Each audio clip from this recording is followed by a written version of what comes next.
Hello, and welcome back to the Ron's Personal Fitness YouTube channel. Today we're going to continue on with our back exercises, this time emphasizing the rowing portion of the routine.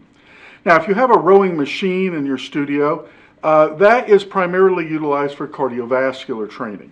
You see, the resistance is relatively low, and you'll go for distance over time in order to get the heart rate up. So as you're pulling and pushing with the legs and getting that rowing action like you were sculling or Olympic rowing style of action, you're working the whole body. It's a great cardiovascular exercise.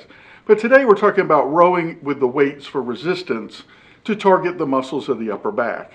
Now, when we're talking about the muscles of the upper back, we're primarily focusing around the scapula or shoulder blade area. Now, we're talking about the teres major and minor, the supraspinatus and infraspinatus, the rhomboids, those muscles, the medial trapezius, okay?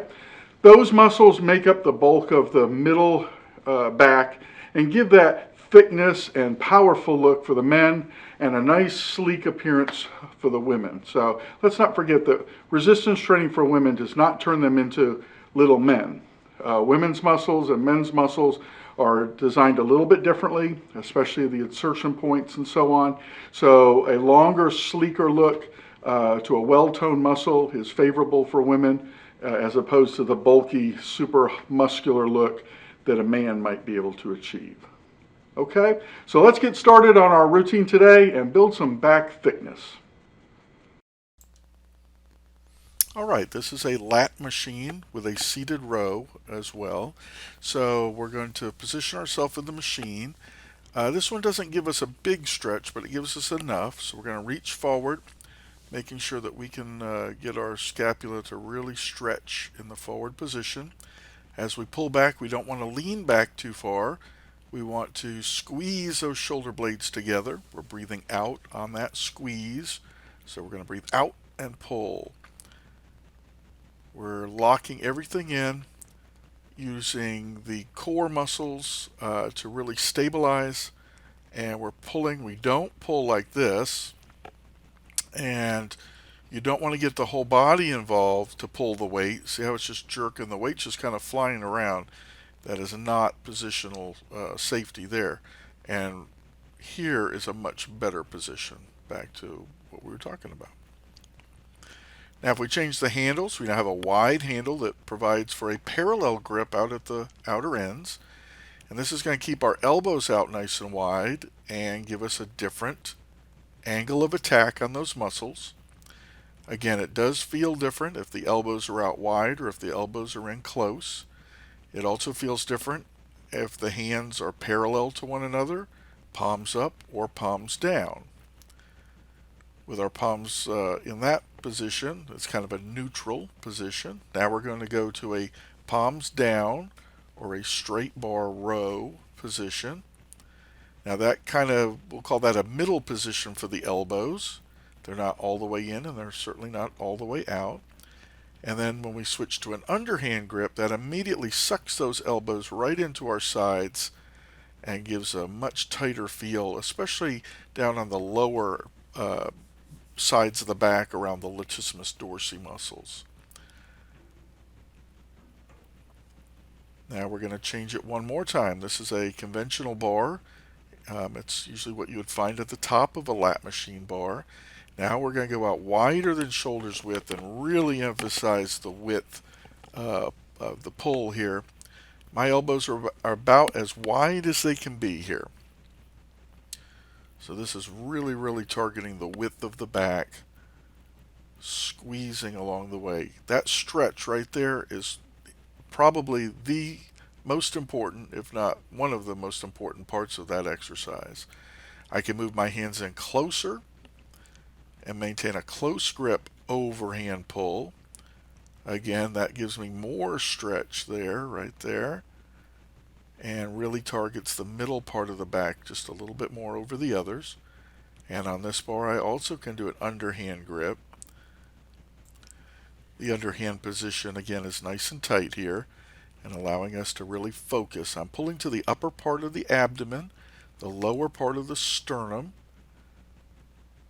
And that will give me the proper line of pull that I want to target those muscles.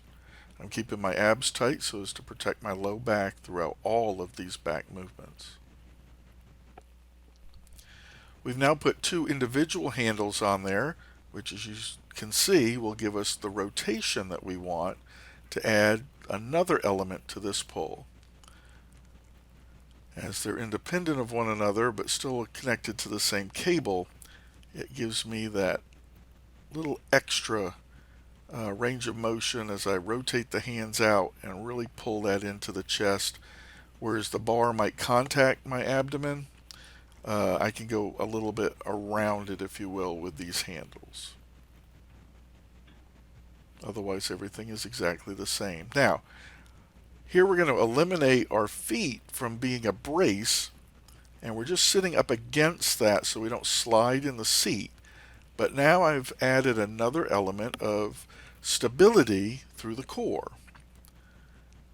My feet are planted on the floor, but I promise you if those pads are not in front of my knees, I would just be sliding forward. There's no traction there. Now we're moving on to the cable crossover machine where the handle is in the uppermost position. Our working side, that leg is back, and I'm going to pull from the high position. Notice that I'm bent over, my shoulders are forward of my waist at about my knee distance.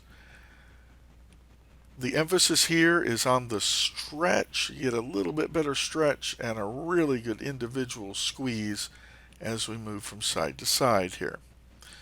Anything you do on one side, you always want to do on the other side. Symmetry is the name of the game.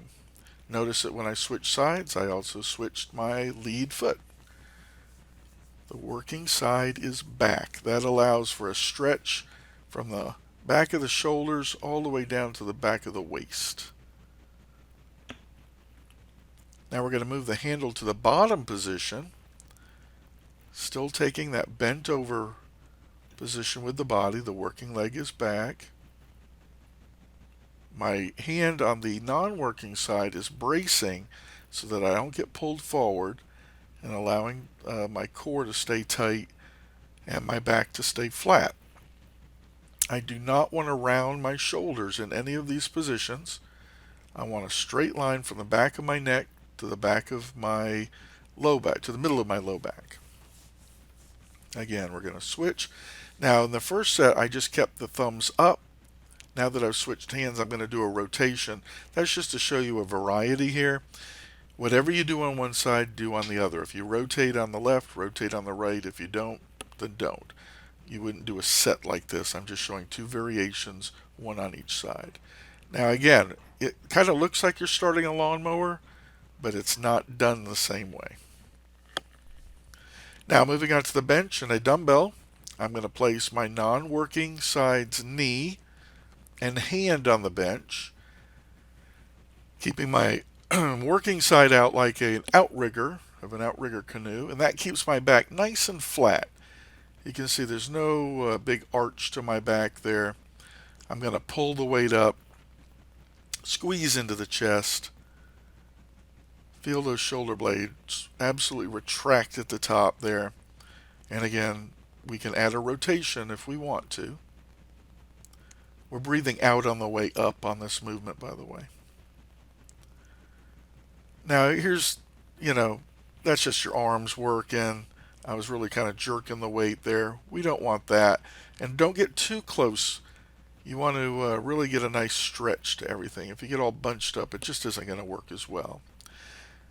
Now here we're going to place our hand on the bench and our feet are parallel to one another. This will give us an opportunity to use maybe a little heavier weight in this position. So if I'm looking to target a little bit more of the fibers and I need heavier weight without worrying about falling off the bench, this would be the way to do it. Also, without the bench there, I can add to my stretch by going to the opposite foot. Big stretch now, big stretch. Really feel that shoulder blade through its entire range of motion. That's what it's all about. We don't want to shorten up any of these movements. Now I have an incline bench, but I'm not going to sit on it forward. I'm going to face the bench, take a pair of dumbbells, and as I lean into it, this is going to brace my upper body. Letting the dumbbells come down, I'm pulling and squeezing right through the middle of the back, but in a totally stabilized position. If I have trouble maintaining a flat back in any other position, I can achieve it with this one. And there are also dedicated machines in bigger gyms that will give you this action in a machine.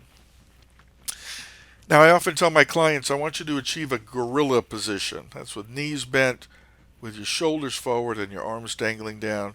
Kind of look like a gorilla there. Okay? So I'm going to take my free weight dumbbells. I'm going to position, bent knee, bent at the waist, abs are tight, core is tight for stability, and now I can safely do a dumbbell row without worrying about my low back. Notice I'm not wearing a belt here. We're going to talk about that more in our next video, but if we can get away with not wearing a belt, we get more out of it. Now, with a single dumbbell, I don't even have a bench to put my hand on, so I'm going to put it on the opposite knee. Very similar to what I did with the cable row that you saw earlier. Now we can do that same movement, keeping my back nice and straight, nice and flat, and pulling up through the dumbbell. Rotation is always an option with dumbbells.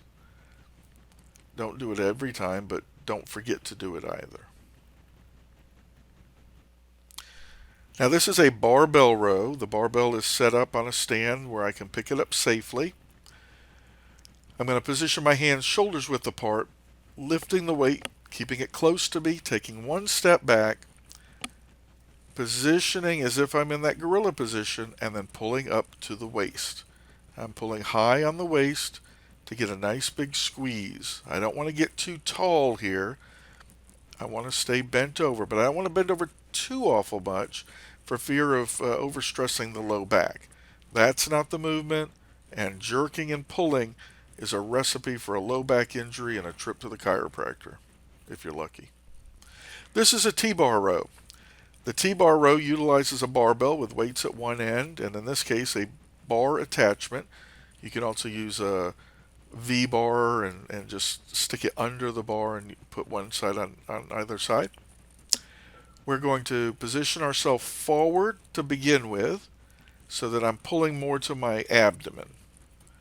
Notice my body position doesn't change. Knees are bent, back is flat. Now as I get a little bit more advanced, or maybe that gets too light, I can step back slightly, not tremendously, and now I'm pulling to the chest. Now there is a little bit more strain on the low back here. My weight is all backwards. If that power rack were to move behind me, I'd kind of go for a ride. Whew, there you have it.